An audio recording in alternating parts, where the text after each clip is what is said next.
Pernah paman punya masalah sama istrinya. Datang kepada guru lah. Dikasih amalan. Kamu baca Qul huwallahu ahad 3000 kali. Baca Qul a'udzu bil falaq 3000 kali. Bacanya itu di kuburan gitu. Untuk baca di sana. Ini bisa bisa menyelesaikan urusan rumah tangga. Ini namanya orang nggak ngerti, dia melakukan itu pulang cerai dia. Cerai. Terlalu lama ninggal istrinya antum. Lama banget cari tempat seperti itu. Jadi kadang-kadang kita nggak yakin dengan doa-doa Nabi alaihi salatu wassalam, jemaah. Jadi apabila diajarkan antum oleh seorang guru doa, baca ini, kalau memang doa itu diajarkan Nabi SAW, amalkan. Makanya kadang-kadang orang ingin doa yang panjang-panjang. Doa nikah, Nabi SAW kalau doakan nikah apa? Barakallahu lak wa barak alaik wa jama' bainakum fi khair. Amin. Udah cukup doanya kan? Pendek banget doanya. Tapi kalau panjang 5 menit, keren doanya. Ini Nabi yang baca doa tersebut. Atau ada Nabi SAW, Allahumma subba alaihimal khaira sabban wa la taj'al aisyahuma kaddan. Ada orang yang baca doa nikah, jemaah. Ana masih ingat itu. Ya Allah, ya. Gabungkan dua orang ini sebagai engkau luluhkan hatinya Adam sama Hawa. Sebagaimana engkau Yusuf sama Zulaiha. Dia sebutkan waktu itu dalam ceramahnya. Sebagaimana engkau kumpulkan, ada penyanyi jemaah dia sebutkan. Fulan sama Fulana. Kita, ya Allah, gimana ini antum? Karena dilihat ini artis, Masya Allah hidupnya apa? Harmonis. Ternyata cerai dia. Akhirnya bisa cerai juga pengantinnya untuk doakan ini. Maka jangan meremehkan doa Nabi alaihissalam. Kenapa? Karena Nabi alaihissalam itu dikaruniai sama Allah jawami'ul kalim. Jawami'ul kalim itu artinya ucapan-ucapan yang pendek tapi artinya mencakup sekali. Kita doanya panjang, artinya pendek. Antum kadang-kadang cuma minta motor lah 5 menit antum. Ya Allah, Fulan udah punya motor, ya Allah. Fulan udah punya, ya Allah. Fulan panjang-panjang terus, ana minta motor, ya Allah. Nanti 5 menit. Boleh, silakan. Tapi kan kalau kita baca doa Nabi SAW, doa Nabi itu pendek tapi artinya mencakup. Kita lihat doa Nabi SAW mengajarkan kepada Ali. Beliau mengatakan, Allahumma kfini bihalalika an haramik wa aghnini bifadlika amman siwak. Ya Allah, cukupkan aku ya Allah dengan yang halal dari dirimu ya Allah, sehingga aku terhindar dari yang haram. Minta sama Allah, bukan cuma dilunasin utangnya. Karena kalau bicara ngelunasin utang ini cari duit. Sebagian orang akhirnya melakukan yang haram demi bayar utangnya. Seperti cerita yang tadi di awal kita sampaikan, menghilang selama 1,5 tahun karena punya utang. Wa aghnini bifadlika amman siwak, dan berikan karunia kepadaku ya Allah dari karuniamu yang luas sekali sehingga aku nggak butuh sama orang ya Allah. Seneng nggak kalau antum nggak butuh sama orang? Kadang-kadang sebagian orang itu suka kalau dikasih, alhamdulillah dikasih, suka. Antum seharusnya sedih.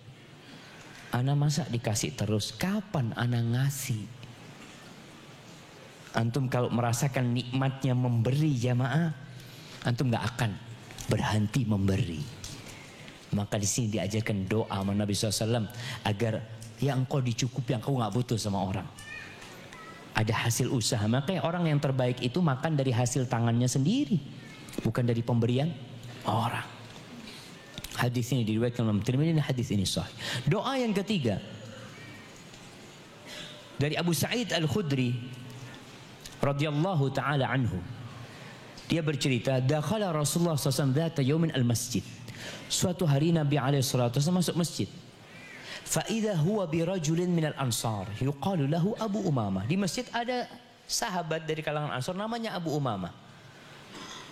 Lalu Nabi mengatakan kepada dia, "Mali araka jalisan fil masjid fi ghairi waqti shalah." Kenapa engkau duduk di masjid padahal bukan waktu salat? Kata Abu Umamah, "Humumun lazimatni." Ya, galau ya Rasulullah SAW. Wa duyunun, dan utang-utang yang aku tanggung wahai Rasulullah SAW. Lalu Nabi mengajarkan doa kepada sahabat ini. Afala u'allimuka kalaman idza anta qultahu adhaballahu azza wa jalla hammak. Kalau kau baca, hilang kegundahan dari dirimu. Wa qadha anka dainak. Lalu Allah akan bayarin utangmu. Bala ya Rasul, aku mau. Lalu dia ajarin doa. Doanya apa? Apabila engkau di pagi hari, engkau di sore hari, bacalah Allahumma inni a'udzubika minal hammi wal hazan wa a'udzubika minal azzi wal kasal wa a'udzubika minal jubni wal bukhl wa a'udzubika min ghalabatid dain wa qahrir rijal. Ya Allah, aku berlindung kepadamu dari kegundahan dan kesedihan. Aku berlindung kepadamu dari kelemahan dan rasa malas. Aku berlindung kepadamu dari pengecut, dari kebakhilan, dan aku berlindung kepadamu dari terkalahkan dengan hutang, ya, dan ditindas oleh lelaki-lelaki. Debt collector biasanya ketika dia ngambil utang dengan kasar. Qala fa fa'altu dzalika, aku melakukan itu, fa adhaballahu azza wa jalla hammi wa qada anni daini.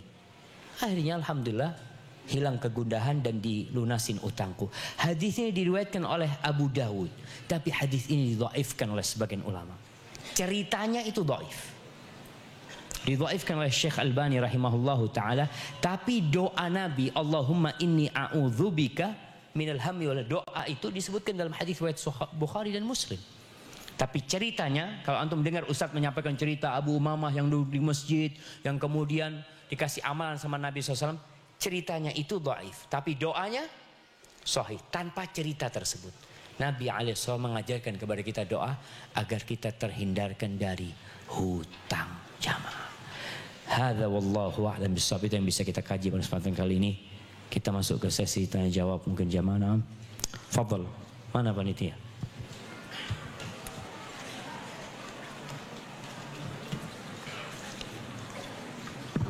Bacain tapi gak gantian mic-nya. Hah? Bacain tapi gak gantian mic-nya. Oh. Masa gak ada mic satu lagi? Oh bukan, ini buat apa? Oh. Kalau gantian kan kesian antum lah. Cuma satu mic-nya. Masya Allah, masjid gede kayak gini mic-nya cuma satu aja. Disimpulin. Antum baca dulu.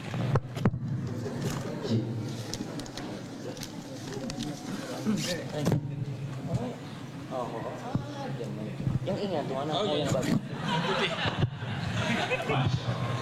Alhamdulillah, Anda coba rangkum banyak pertanyaan-pertanyaan. Pasti orang ya.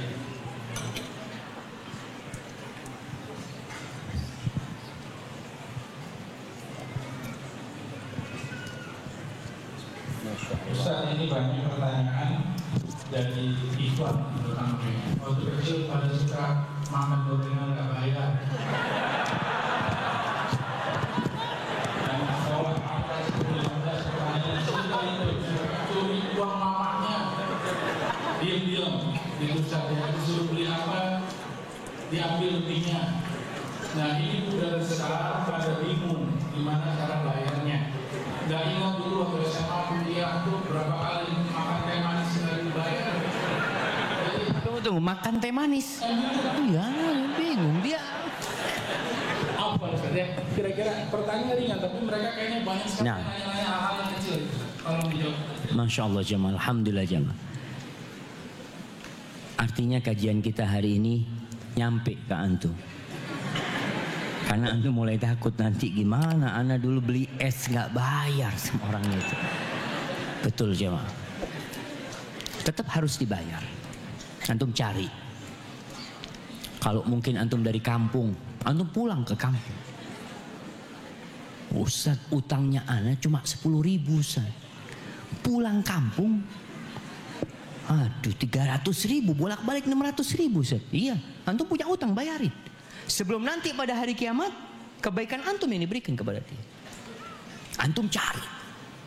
Antum sekolah umpamanya di satu tempat, umpamanya di kampung di Cirebon, umpamanya antum sekolah di sana. Pulang ke Cirebon cari. Aduh nggak tahu sudah orangnya kemana. Ketika antum sudah cari, antum sudah berusaha. Dikira-kira berapa utangnya? Antum sudah kira-kira, kemudian nggak ketemu orangnya. Ketika itu antum sedekahkan atas nama fulan. Bukan atas nama antum. Kira-kira ana punya utang umpamanya 100.000. Ya sudah, antum sedekah. Ya Allah, ini sedekah buat fulan ya Allah. Anak pernah utang sama fulan tapi nggak ketemu. Tapi tetap antum harus cari. Bukan berarti antum langsung sudah anak sedekahkan aja. Buat apa capek-capek Ustaz?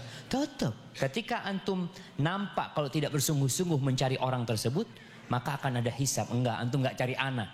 Padahal anak ada di Facebook antum. Antum. Berarti itu. Mungkin orang nggak tahu orang. Kadang-kadang kan malu dia mengumumkan. Antum punya Facebook, umumkan. Siapa yang kenal sama fulan? Siapa yang punya utang sama ana? Kalau utang sama antum banyak mungkin nggak akan jauh. Tapi siapa yang ana pernah berhutang sama dia? Antum tulis, umumkan hal tersebut. Kemudian setelah itu antum boleh sedekahkan kalau sudah antum putus asa, nggak ketemu lagi orang tersebut. Jemaah. Seperti itu. Wallahu a'lam bishawab. Nah. Baik, Ustaz. Yang kedua, Ustaz. Ini juga banyak ditanyakan hutang orang tua kita atau mama kita atau ayah kita yang sudah wafat. Kita anak ada yang tahu hutangnya berapa. Itu lebih mudah. Tapi kebanyakan kita tidak tahu dulu orang tua kita punya hutang berapa banyak dan kepada siapa saja. Nah itu mohon arahan Ustaz, apakah kita harus bagaimana? Masya Allah jamaah. Nah jamaah, orang tua kita yang meninggal dunia, masa kita mau biarkan dia tertahan gara-gara utangnya tidak terbayar? Mungkin antum mengatakan kan ayah anak nggak punya duit Ustaz. Tapi antum punya duit, antum bisa bayarin, maka bayarin. Bagaimana caranya membayar ketika antum nggak tahu berapa dan kepada siapa? Kalau antum melihat orang tua antum ini memang punya dagang sama orang-orang, antum bisa umumkan ketika pemakaman umpamanya. Afwan, ana nggak tahu orang tua ana punya utang berapa. Yang merasa ada tanggungan di orang tua ana, tolong datang sama ana, kita akan lunasin. Sebagaimana Nabi SAW di kuburan mengatakan, bukan di kuburan, waktu mau disolatin Nabi SAW, bukan di kuburan. Jadi Nabi ketika itu belum sampai kuburan, beliau tanya dulu, punya utang nggak? Kalau punya utang baru Nabi sholatin alaihi salatu. Kalau nggak punya utang Nabi sholatin Rasulullah SAW. Tapi kalau dia punya utang Nabi nggak sholatin. Maka kita boleh bertanya ke sana. Kalau kita dalam hati kita kayaknya abahnya punya utang. Tapi kalau orang tua alhamdulillah sudah sepuh umpamanya, antum ngomong sama beliau. Ayah mungkin mau wasiat ayah sebelum meninggal dunia. Apalah ayah mungkin punya tanggungan ini itu. Maka dengan cara seperti itu kita berbakti sama orang tua kita. Kemudian gimana Ustaz kalau kita nggak tahu kira-kira kita sudah tanya katanya nggak punya utang, tapi ada orang yang datang ngaku-ngaku Ustaz nggak ada buktinya. Di sini para ulama jelaskan ketika orang itu ngaku-ngaku tapi nggak ada buktinya dan antum lihat perasaan antum kayaknya ayahnya punya utang sama fulan. Orang ini orang baik, bukan pendusta yang ngomong. Kan kelihatan lah wajah maling sama wajah pendusta itu kelihatan jemaah. Kadang kalau orang datang kajian kelihatan, oh ini mah cuma mau tidur kajiannya, ya, seperti itu. Udah kelihatan gitu loh jamaah. Nah maka itu bisa menjadi penguat kalau bapak antum punya utang, maka antum bayarin. Hadza wallahu a'lam bishawab. Ustaz, ini masalah teknis Ustaz. Kepada siapa kita boleh kasih pinjam utang? Jadi ada pertanyaan gini Ustaz, ada orang punya saudara debt collector. Dia susah lagi, dia mau pinjam dulu, nanti kalau tagihannya terus dibagi. Contoh, ya kan? Nah, jadi ingin tahu Ustaz mungkin sekalian ini rangkuman. Kepada siapa sih kita boleh kasih utang? Apa kita pilih-pilihnya bagaimana itu Ustaz? Nah, subhanallah jamaah. Bab utang piutang ini adalah bab amal soleh yang begitu besar pahalanya. Orang yang mengutangin itu seakan-akan dia bersedekah dengan separuh dari nilai uang tersebut. Ketika antum mengutangin saudara antum 1 juta, seakan-akan antum sedekah 500.000 sama dia. Ketika jatuh temponya, antum tetap kasih keluasan buat dia, maka seakan-akan antum sedekah full dengan nilai yang antum utangkan kepada dia. Sehingga sebagian sahabat itu lebih suka menghutangi daripada memberi. Kenapa? Kata dia, kalau aku memberi bisa jadi orang itu gak butuh. Tapi kalau aku ngutangin, orang ini butuh fulus, maka aku utangin. Aku dapat pahala sodako dan aku membantu orang yang membutuhkan. Terus kepada siapa kita boleh mengutangin duit itu? Tadi kita sudah bahas, ada 3 syarat. Siapa yang tahu 3 syarat? Berhutang. Nah, fadhal. Yang pertama niat untuk membayar. Punya keyakinan bisa bayar. Untuk sesuatu untuk kebutuhan lah yang membutuhkan. Nah, fadl barakallahu fikum. Jelas tadi disebutkan jamaah. Artinya 3 hal ini kita ngutangin orang ini, kita lihat oh orang ini memang butuh. Orang ini orang yang niat membayar. Karena ada orang-orang yang pedagang kadang-kala jamaah dikasih barang suruh setor kan tiap akhir bulan, nggak setor-setor. Antum kalau ketemu orang kayak gini, tolong disampaikan kepada sohib-sohib antum. Bukan ghibah, bukan. Jadi ketika antum ada orang yang ngambil barang sama antum kemudian sulit bayarnya, antum kasih tahu sohib-sohib pedagang yang lainnya. Hati-hati fulan, ana bukan ngibahin fulan. Ana tidak ingin antum semua jadi korban. Ana sudah kena sama dia. Karena kehormatan orang yang tidak mau bayar utang padahal dia mampu, itu kehormatannya gugur. Kata Nabi SAW, matlul ghani zulmun. Orang yang mampu bayar kemudian nunda-nunda pembayar itu kezaliman. Yuhillu irdahu wa uqubatahu. Halal orang ini untuk dikasih sanksi dan kehormatannya dicela.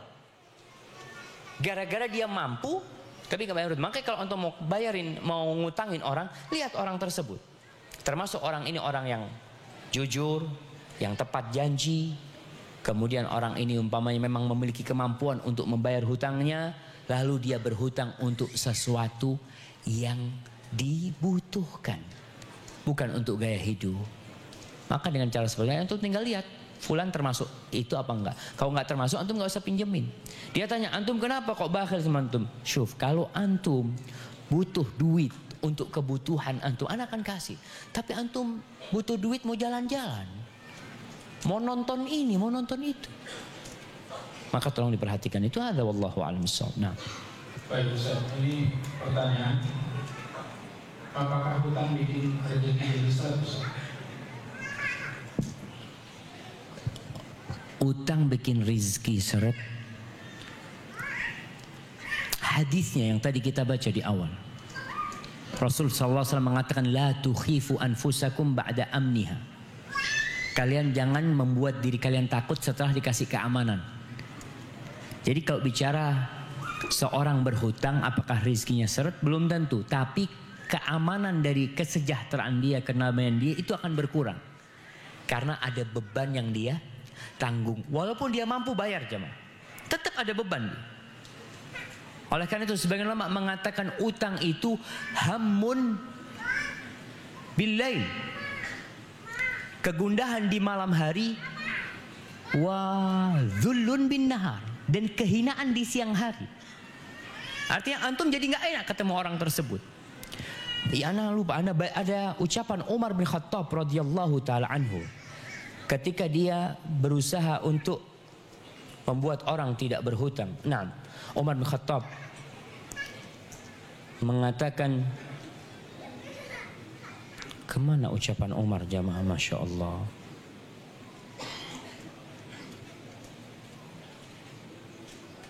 Hilang jamaah. Nah, tapi artinya Umar bin Khattab mengatakan engkau jangan berhutang karena itu hamun billail, perasaan gundah di malam hari, thumma harbun ba'da dzalika, kemudian perang setelah itu. Artinya tidak sedikit orang gara-gara hutang berantem. Tidak sedikit orang-orang gara-gara hutang, ya kalau di beberapa daerah ya di mana kejadian yang membunuh? Subhanallah, iya berita baru aja 2-3 hari yang lalu. Ada seorang anak nagih kepada tetangganya utang bapaknya, dia punya utang 20 juta. Ribut, awalnya perang mulut. Setelah itu ambil pisau tusuk mati. Itu utang. Makanya Umar bin Khattab radhiyallahu ta'ala mengingatkan hati-hati dengan utang kalian. Malam hari gundah, akhirnya perang antum nanti. Maka usahakan kita melihat siapa yang kita utangi atau kapan kita berhutang. Apa itu pertanyaan ini? Anak kok jadi nyambungnya ke sana, betul? Nah, barakallahu. Lanjut, bismillah.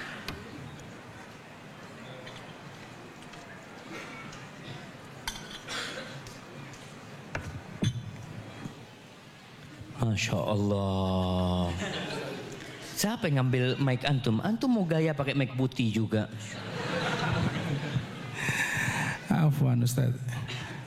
Ustaz, ini pertanyaannya, bagaimana hutang kita kepada orang non muslim? Ngambil material, bikin rumah segala macam, sempat ngambil dulu terus belum bisa bayar segala macam. Mereka sih baik-baik aja. Kapan aja Pak Haji ada uangnya boleh dibayar gitu. Nah, itu kewajibannya sebatas mana Ustaz?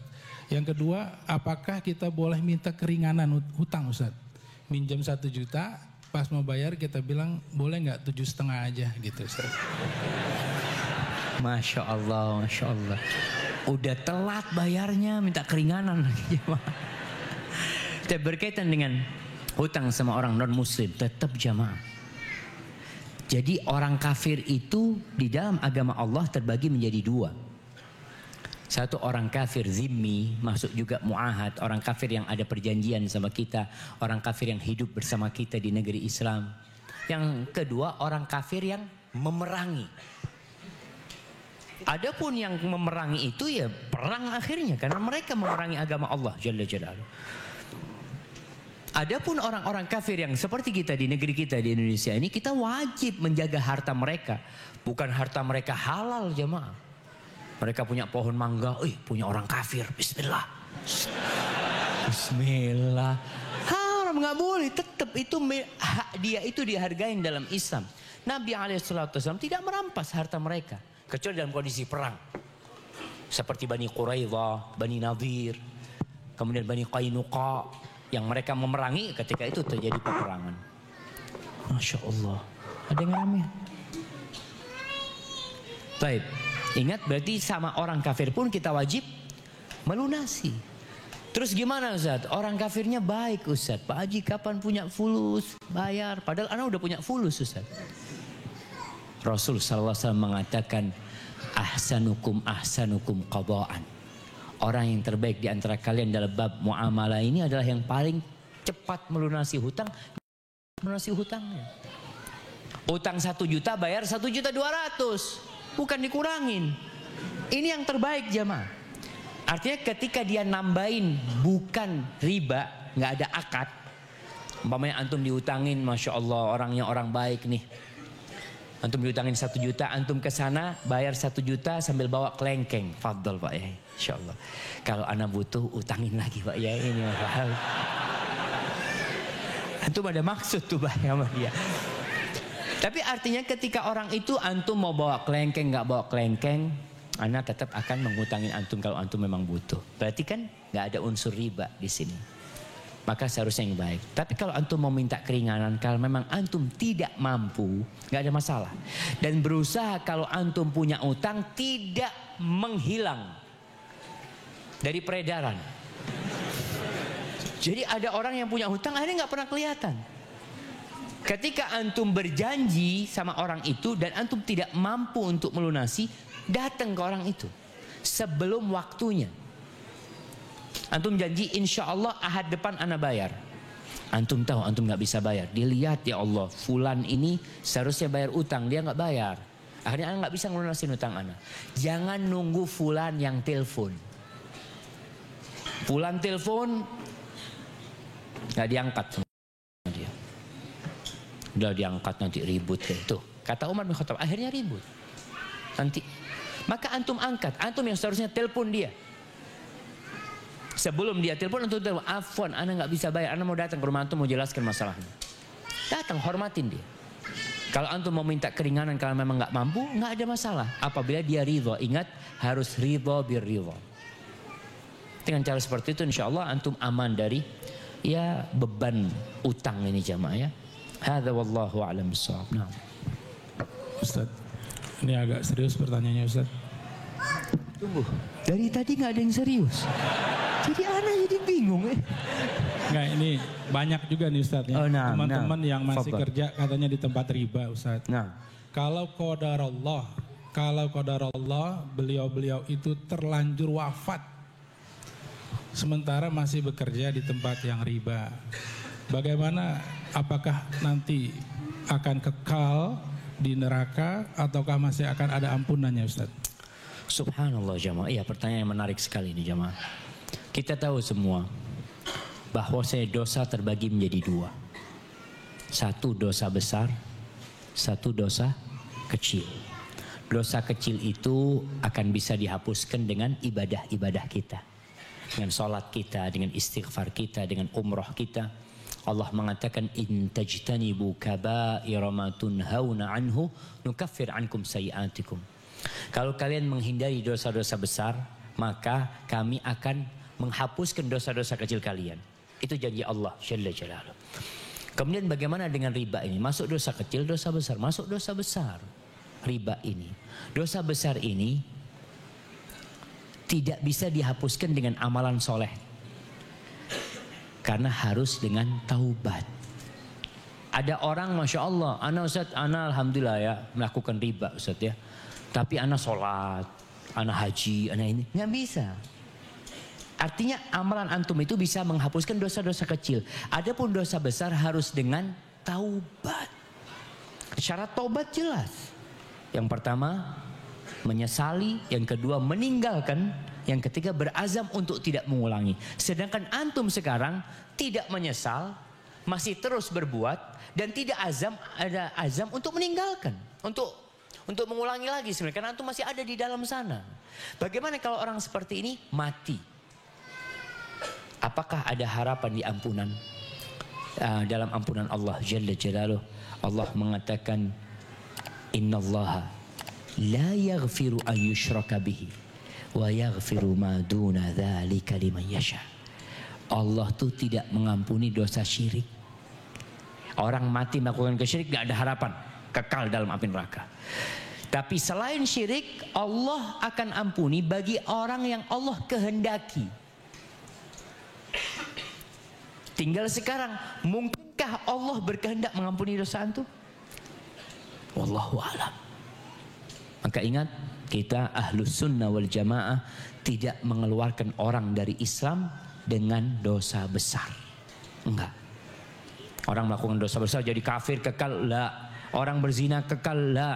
Orang mencuri enggak. Kecuali sampai tingkatan dia menghalalkan yang diharamkan Allah, beda lagi udah. Dia berzina dan menghalalkan zina, ini akan keluar dari Islam. Tapi kalau dia melakukan riba, kerjaan riba, tapi dia tidak menghalalkan, dia enggak, ana tahu ini haram Ustaz. Ya mudah-mudahan lah ana dapat petunjuk dari Allah. Maka orang yang seperti ini kita boleh mendoakan dia ketika dia meninggal dunia, karena dia tetap muslim, dia dikuburkan di kuburan orang-orang Islam, dan mudah-mudahan anaknya terus beristighfar untuk orang tuanya, dan semoga Allah mengampuni dosa-dosanya. Hadza wallahu a'lam bissawab. Nah. Ustaz mau bagi hadiah atau mau pertanyaan ringan? Pertanyaan lah, hadiah bawa pulang aja nanti yang dekat-dekat sini kita kasih, Masya Allah. Ustaz ini di luar tema nih, kayaknya ringan tapi buat selingan aja Ustaz.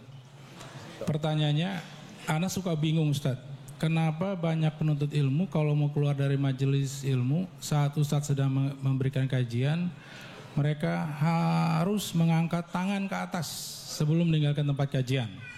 Memangnya kenapa harus angkat tangan Ustaz? Di bawah ada minta didoakan Ustaz. Nah. Doakan saya agar dapat bertemu jodoh. Soalnya suka sedih kalau datang kajian sendiri melulu. Insyaallah ya. Nah, dia apa pertanyaan pertama? Angkat tangan gitu. Iya, seharusnya antum tanya sama yang angkat tangan lah. Tapi memang termasuk adab jamaah.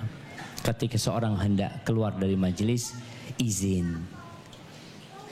Izin itu ya menandakan kalau dia adalah orang yang beradab, nggak tahu-tahu keluar. Ini masalah adab dan etika saja.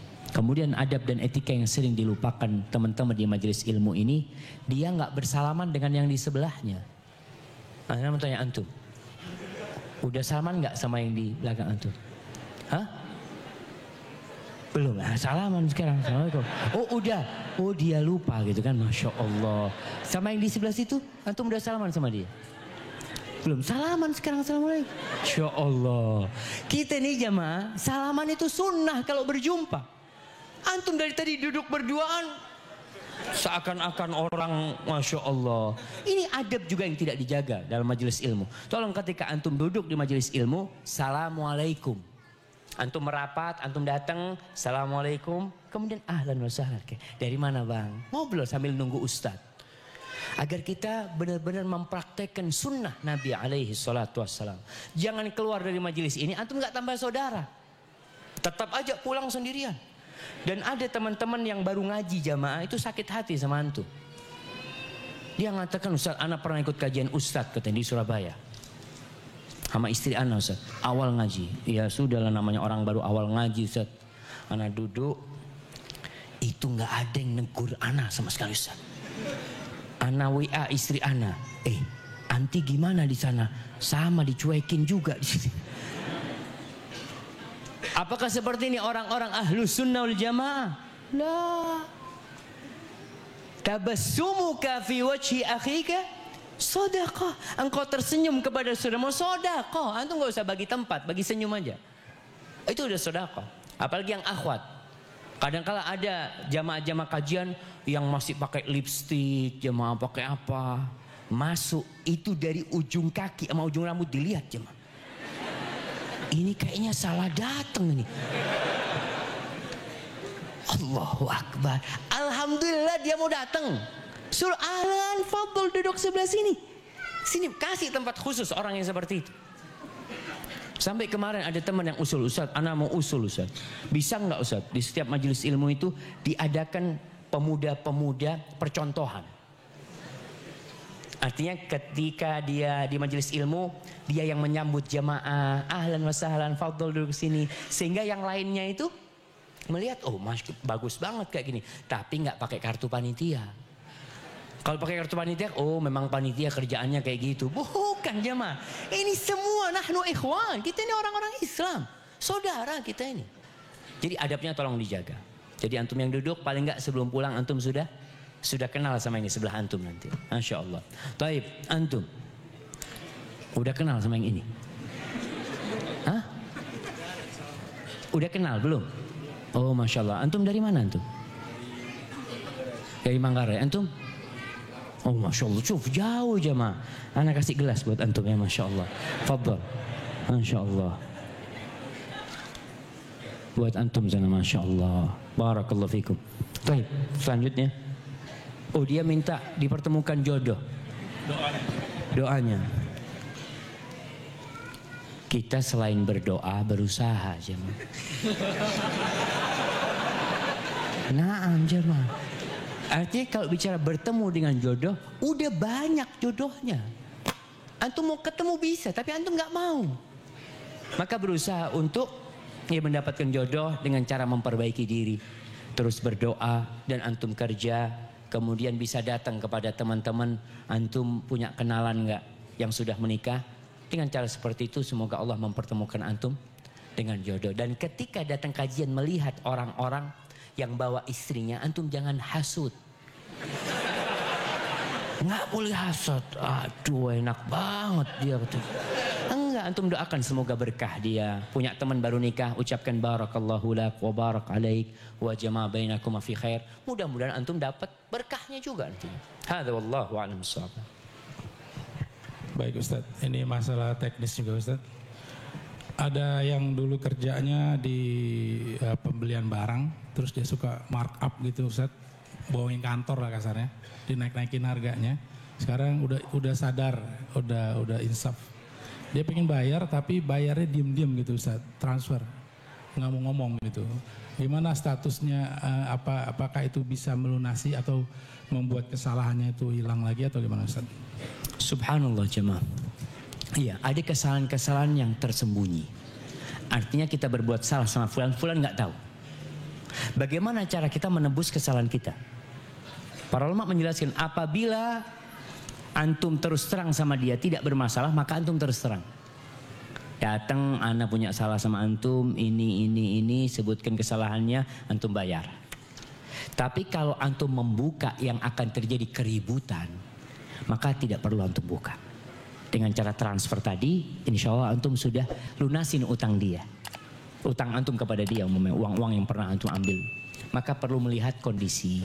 Hadza wallahu a'lam bissawab. Nah. Ustadz, ada lagi ini titip bayar Ustadz. Bayar utang tapi nitip, minta tolong orang. Orangnya kabur Ustadz. Yang bersangkutan nih sekarang bingung. Itu kan statusnya jadi kan belum dibayar. Itu bagaimana kelanjutan hutangnya Ustadz? Apakah minta diikhlaskan atau dia tetap wajib membayar? Nah, jamaah. Makanya jangan titip-titip untuk jamaah. Baik. Apabila orang sudah titip sama fulan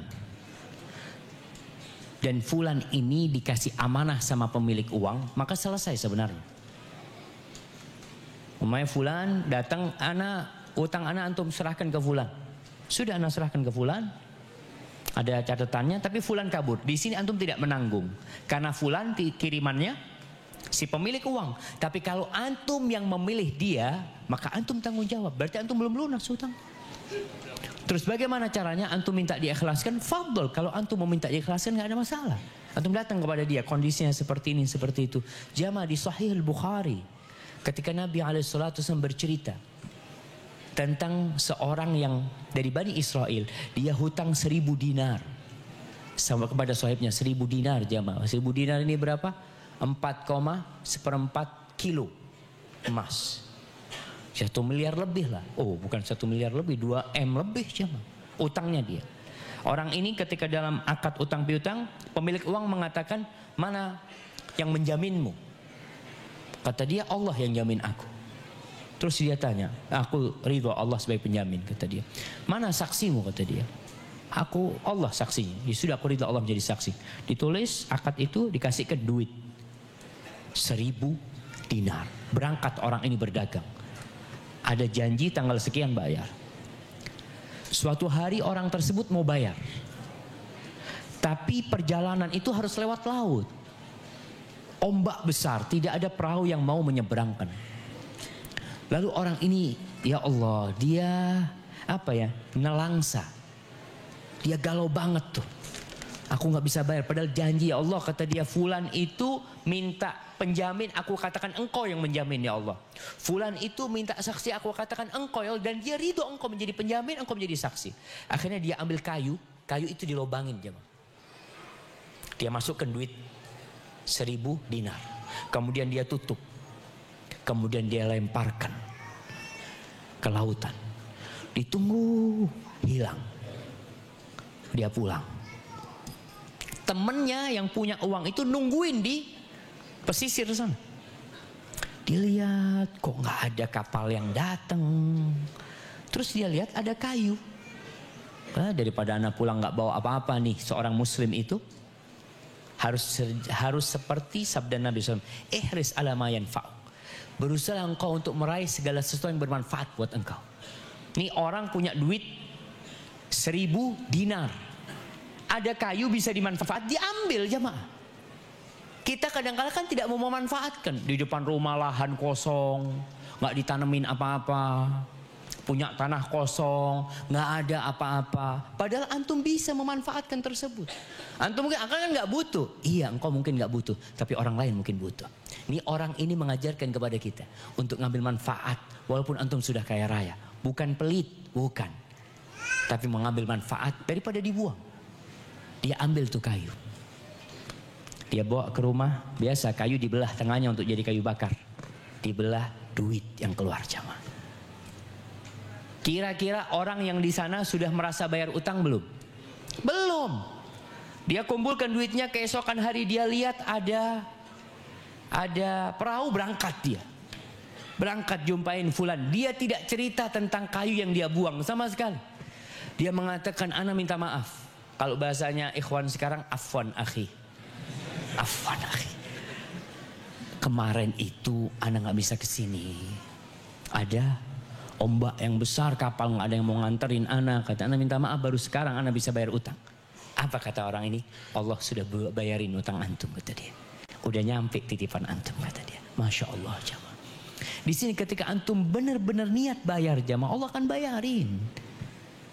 Tapi kembali niat enggak antum bayar. Jadi yang tadi masalah titip itu, ya antum bisa ngomong.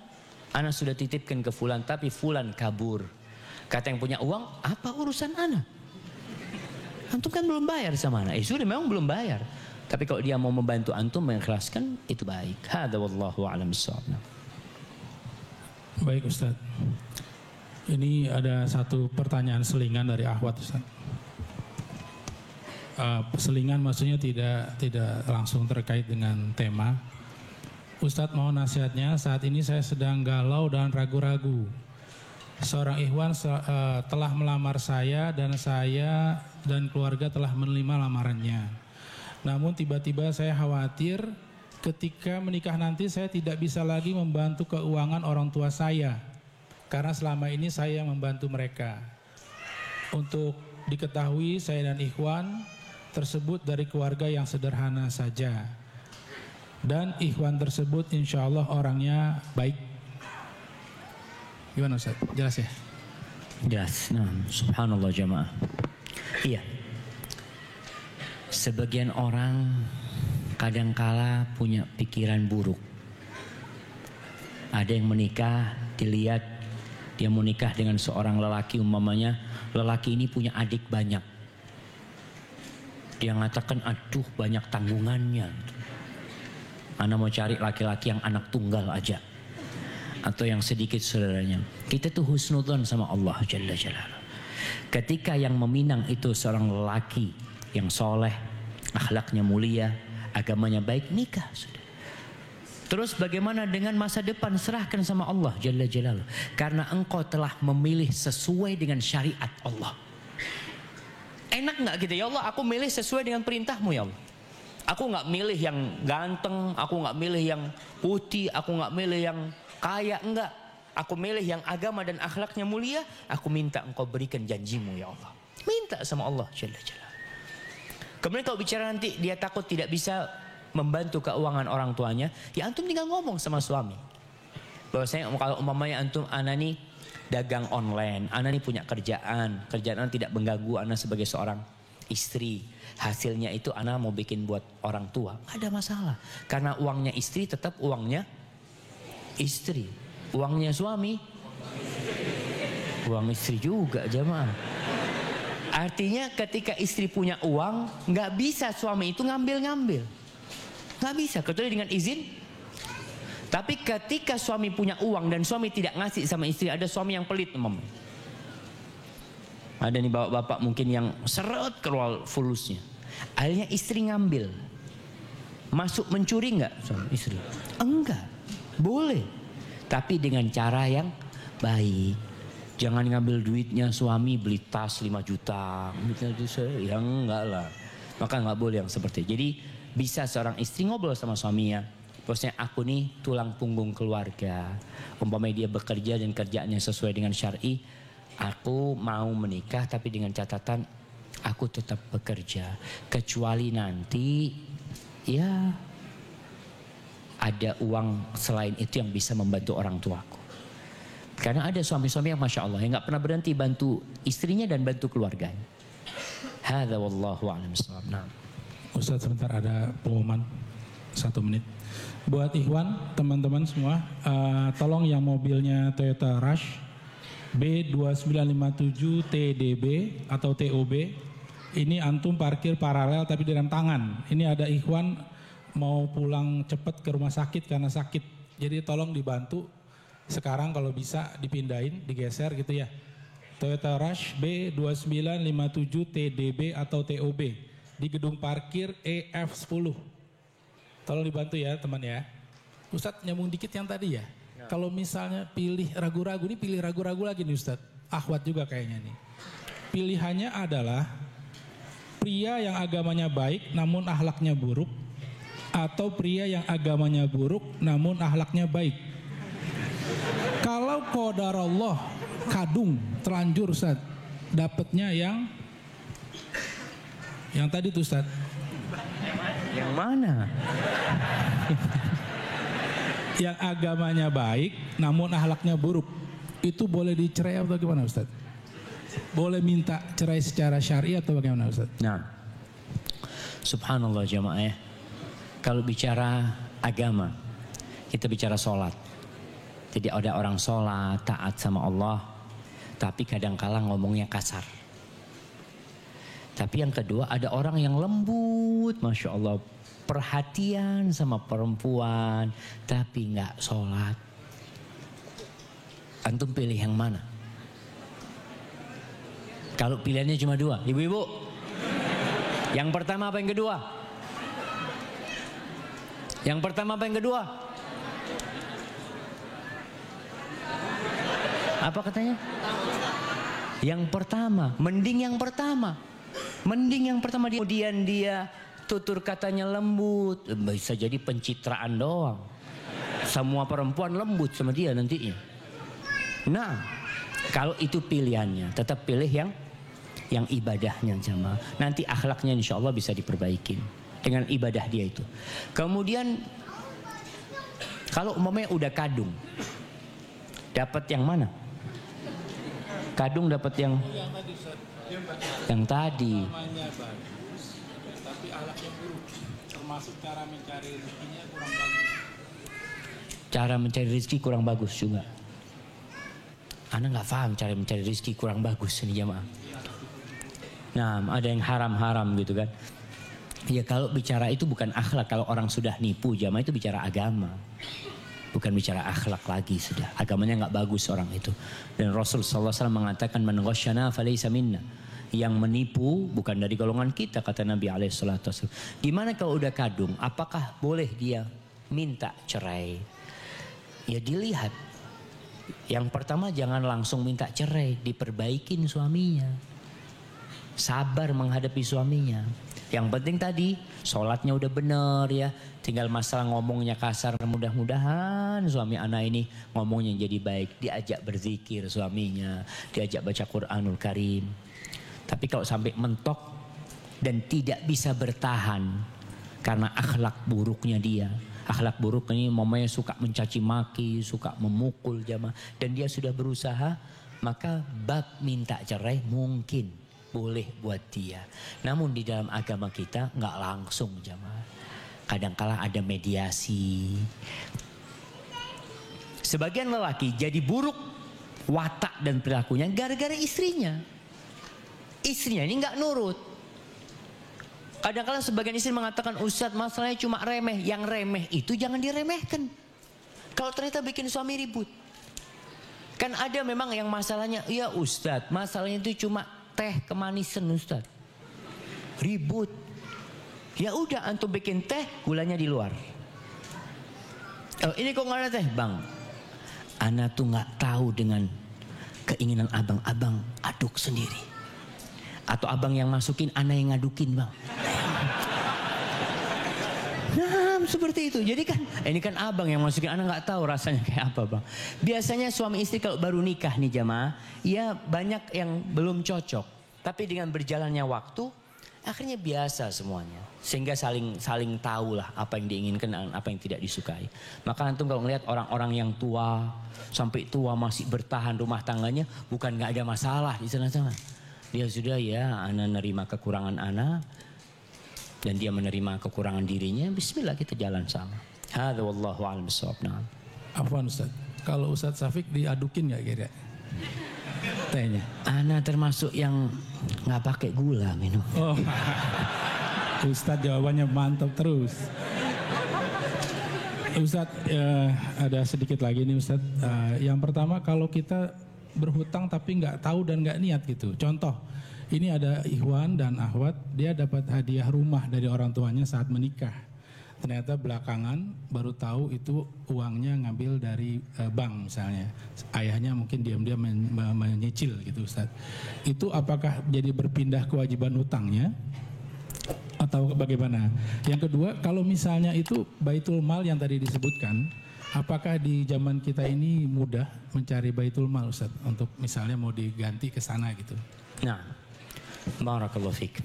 Ya jamaah, berkaitan dengan yang pertama tadi, ada anak yang dikasih hadiah motor, dikasih hadiah mobil, kasih hadiah rumah orang, ternyata cicilan, utang orang tuanya. Maka apakah itu berpindah kepada anak? Sebenarnya enggak. Tapi sang anak harus membantu orang tuanya melunasi utang tersebut. Apalagi utangnya utang riba. Jangan antum bersenang-senang. Orang tua yang susah untuk bayarin itu antum bersenang-senang. Maka di sini tugas anak yang berbakti sama orang tuanya, datang sama orang tuanya, ayah, Ana nggak ingin ayah terbebani, ya rumah ini jual lah ya untuk ngelunasin umpamanya. Kalau memang ayahnya terbebani. Kemudian kalau ayah nggak terbebani Ustaz, tapi tetap utangnya utang riba, berusaha untuk membantu orang tuanya melunasi. Ini yang pertama. Berkaitan dengan yang kedua, apa yang kedua? Baitul mal. Baitul mal itu ya, kalau di negeri Muslim itu memang zakat itu dimasukkan ke dalam Baitul Mal. Sebagian dari harta rampasan perang itu masuk ke Baitul Mal. Sekarang nggak ada Baitul Mal. Kayak di negeri kita ini yang ada mungkin Baznas. Iya. Badan Amil Zakat Nasional. Mungkin itu bisa menjadi pengganti Baitul Mal. Walaupun tidak seluruhnya, karena semua tempat mengumpulkan zakat masing-masing. Ada Baznas, ada Laziz, ada Lazizmu, Laziznu, ada banyak badan seperti yang mengumpulkan. Artinya mereka ini sebenarnya membantu orang-orang yang tidak bisa bayar utang. Dikarenakan salah satu yang berhak mendapatkan zakat itu adalah wal gharimin, orang-orang yang nggak bisa bayar utangnya. Maka di sana kita bisa datang. Orang yang punya hutang datang ke bagian pengumpul zakat itu, ini anak punya utang sekian. Atau ibu anak punya utang sekian meninggal dunia. Kalau ada zakat anak kepingin bayarin. Nggak apa-apa antum datang ke sana. Karena mereka mengumpulkan uang umat Islam untuk dibagikan kepada umat lagi. Kiranya seperti itu. Wallahu a'lam bishawab. Nah, yang terakhir. Yang terakhir Ustaz. Baik Ustaz. Ini Ana tadi ragu-ragu Ustaz membacakan, tapi karena yang terakhir nggak apa-apa Ustaz ya. Ini ada teman-teman yang dulu mungkin kepleset Ustaz. Jadi terlibat judi. Tapi sudah insaf, sudah bertobat. Dan mereka ini ada yang judi bola, judi online sampai ratusan juta Ustaz. Nah, utang judi itu sekarang bikin mereka bangkrut. Usahanya, kerjanya juga nggak punya apa-apa Ustaz. Ini bagaimana ya hutang judi ke bandar judinya itu Ustaz? Ya emang mungkin Ustaz kan, saya tadi ragu-ragu juga mau nanya. Apakah memang itu tetap akan jadi, kita harus tetap usahakan hutangnya dari sisi hutangnya, walaupun dosa judinya tadi udah kita bertobat kepada Allah. Nah, kalau kita bicara utang tetap bayar jemaah. Yang salah kan antum. Artinya antum berhutang, anak hutang Ustaz ya untuk main judi Ustaz. Kalah main judinya Ustaz. Terus boleh nggak anak nggak bayar Ustaz? Kan itu bos judi Ustaz. Haram judi itu Ustaz. Tapi kena antum utang gitu loh. Antum menggunakannya untuk main judi. Antum berhutang sama dia. Maka tetap utang itu hitungannya utang jangan. Wallahu a'lam bishawab. Itu yang anda tahu, tetap hitungannya utang dan antum harus bayar hutang. Walaupun uang yang antum ambil itu untuk kemaksiatan, untuk yang haram, nggak peduli mereka. Tapi antum harus bayar utang. Kecuali mereka mengikhlaskan, udah antum udah taubat, berarti antum udah keluar ya di judi lah, nggak perlu bayar antum. Alhamdulillah. Seperti itu. Hadza wallahu a'lam bishawab jamaah. Itu pertanyaan terakhir. Ini ada pertanyaan dari anak TK nih jamaah. Apakah janji itu utang? Nah, walaupun sebagian ulama ketika berbicara tentang janji itu utang, apakah sama dengan utang uang? Nggak sama, jemaah. Sehingga ketika orang berjanji umpamanya gini, ada seorang ayah janji sama saudaranya atau gimana, nanti anak kepingin beliin motor antum. Janji anak kalau punya rezeki anak mau beliin motor antum. Meninggal dunia, belum beliin motor. Apakah harus beliin motor? Tidak. Artinya sang anak, oh bapakmu sebelum meninggal janji mau beliin motor. Dan ingat janji utang. Kalau enggak anak tagih di akhirat nanti. Masya Allah. Ini enggak, kalau janji enggak sama seperti itu. Tapi artinya janji itu jangan sampai antum ingkar janji ketika antum bisa memenuhinya. Karena orang yang ingkar janji akan berdosa. Disebabkan sifat-sifat orang munafik itu ingkar janji. Hadza wallahu a'lam bishawab. Banyak pertanyaan mungkin yang Masya Allah antum yang bagiin hadiah lah. Nah, mohon kesimpulan katanya. Siapa yang bisa menyimpulkan anak kasih hadiah? Nah, fadhal kasih mic. Mana mic-nya? Kirimkan ke belakang mic-nya. Kenapa? Dinyalain dulu. Penutupnya cuma sedikit, Ustadz, jangan berhutang gitu aja. Fadol, anak kasih. Masya Allah dia jam. Kesimpulannya jangan berhutang. Hadza wallahu a'lam bishawab. Itu yang bisa Anda sampaikan. Apabila benar itu dari Allah Jalla Jalaluhu, kalau ada yang salah dan kurang berkenan, itu dari diri Anda pribadi. Allah dan Rasulnya terbebaskan dari kesalahan itu. Subhanakallahumma bihamdika asyhadu an la ilaha illa anta astaghfiruka wa atubu ilaik. Wassalamualaikum warahmatullahi wabarakatuh.